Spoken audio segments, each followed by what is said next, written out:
Hello, YouTube viewers. I'm Sandalwood99, and this is another, well, the second video in my series of board game reviews. This time it's Betrayal at House on the Hill by Avalon Hill, which is one of the best board game developers of the modern world. And this game is a horror-themed, light role-playing type thing. I say role-playing because if you look, you have character cards with traits, knowledge, sanity, speed, and might. And you have little arrows that show what number you're at. So in that, and those things like trait rules, like if you want to unlock a safe, you'll have to roll the number of dice equal to your knowledge roll, and see if you roll a high enough number. You'll also notice that each die has two zeros, two ones, and two twos. So they're these really cool special dice that look kind of neat. And basically, if you look, setup is very simple. Just everyone picks a character. My favorite is Professor Longfellow. There he is right here.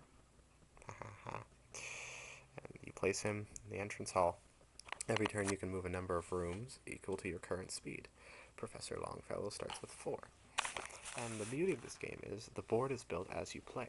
So every time you move through a doorway that doesn't have a tile attached, you draw one and check to make sure that it can be placed on the appropriate floor. This one can be placed on all 3. And then you place it. This one is the game room. And then this, as you can see, these little icons correspond to cards. So that's an event card. I'll give you an example. This is Lights Out, which basically means that until someone ends their turn, until I end my turn in the same room as someone else, I can only move one space a turn because my flashlight's out or something and I have to bump around in the dark. Anyway, so the board builds, and these things called omen cards. And they're usually powerful items or weird events. And every time that happens, you roll 6 dice. And if the total you roll is the same or equal to the number of omens, then the game continues. If not, then the first part of the game, the exploration, stops, and you pull out one of these scenario books. There's 2. Secrets of Survival and the Trader's Tome. And then there's a chart in here, and based on which omen was discovered last, and in which room, it tells you which scenario to play. And also who becomes the traitor, because that's the whole concept of the game, is one player will betray all the others. And you don't know at the beginning. Now, I've played this with a lot of friends, and some friends love being the traitor, and get very upset when they're stuck as a hero, and some people love being a hero and hate being a traitor. But whoever is selected to be the traitor takes the Trader's Tome, opens it up to whatever haunt. Let's say they're playing 21, House of the Living Dead. It's a neat haunt. And then pretty much you kick him out of the room. You say, bugger off.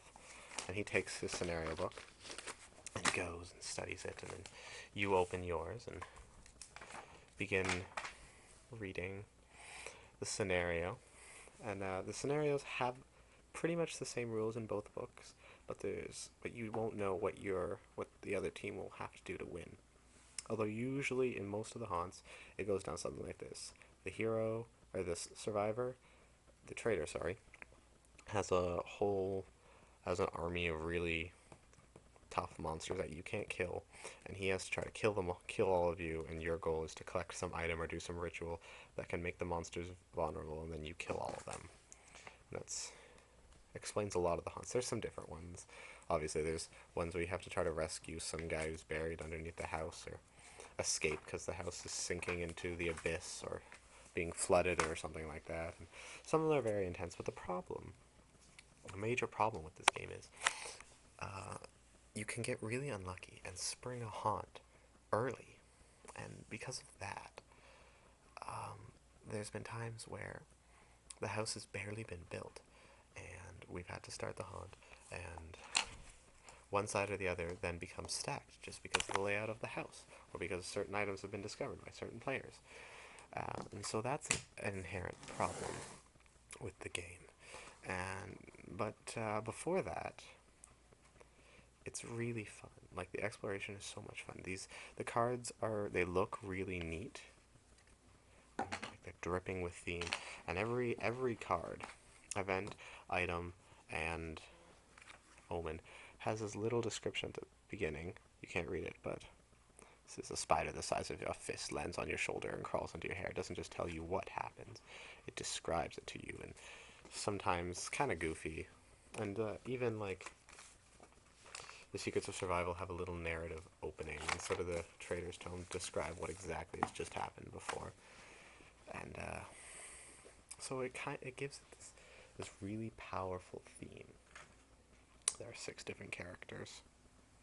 Yeah, there's a little girl and a little boy character, but I've never played. I only really my friends only pick them when there's no other characters left because they're not that strong. But whatever.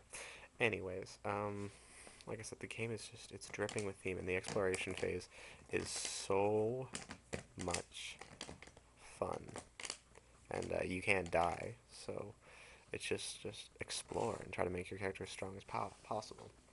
And a lot of the times I find myself disappointed when the haunt finally starts, because now it gets competitive, and we all have to try to battle the other one.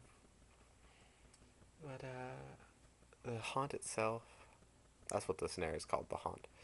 Um, it's really random whether you're gonna get a good one or not. I mean, all of the haunts have the potential to be really good.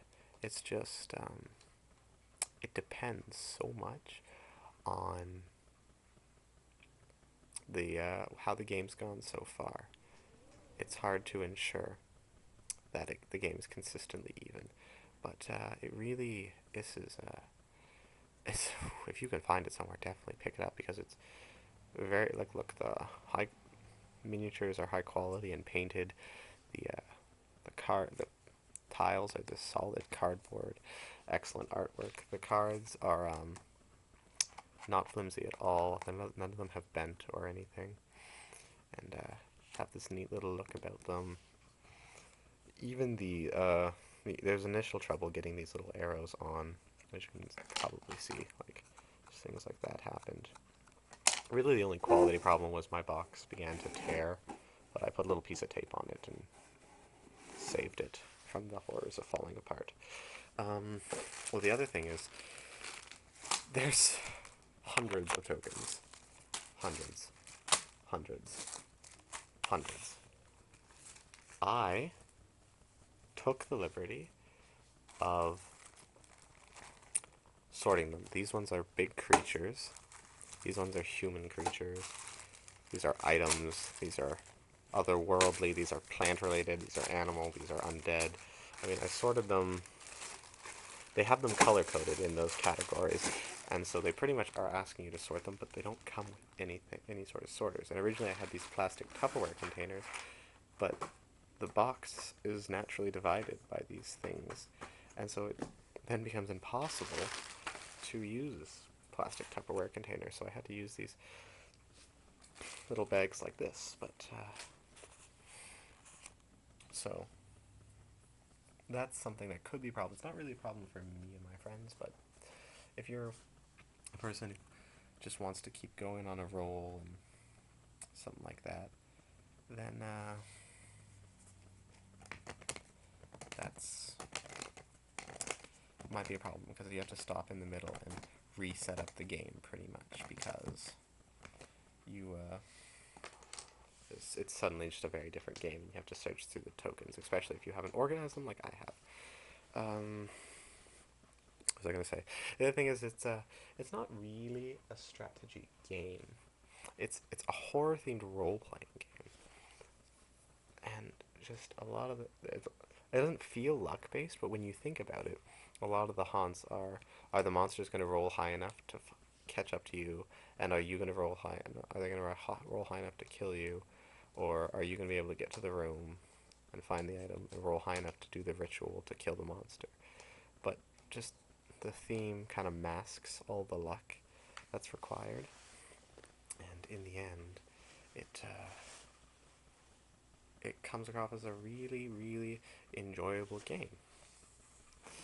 Again, most of the time, well, the exploration's always enjoyable, but the haunt, the second half, it's luck related. It really is.